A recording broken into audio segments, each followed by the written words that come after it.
Bert, Joe, and John NIOSI were staples of the big band community in Canada.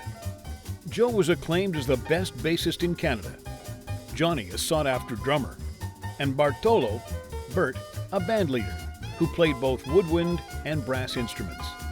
There's a famous story about him once playing every instrument in his 14-piece band except for the bass fiddle. He didn't play strings, apparently, during a Second World War benefit concert.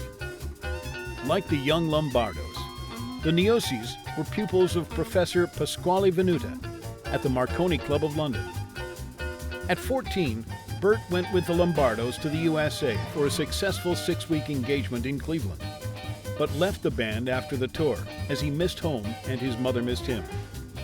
When he returned to London, he formed his first band with Joe and Johnny, which by 1931 became a 9-piece orchestra. In 1932, they expanded the band again and moved to the Palais Royal Dance Hall in Toronto, where in an 18-year residence, Bert became known as Canada's King of Swing. Joe NIOSI left the orchestra to tour Britain with Ray Noble's orchestra in 1938. Johnny played with an RCAF band in Ottawa after he left his brother's orchestra in 1942. After the war, the brothers embarked on a career with the CBC. Joe and Bert as members of the Happy Gang, a lunchtime radio variety show that was one of the most popular shows in Canada, with more than 2 million listeners.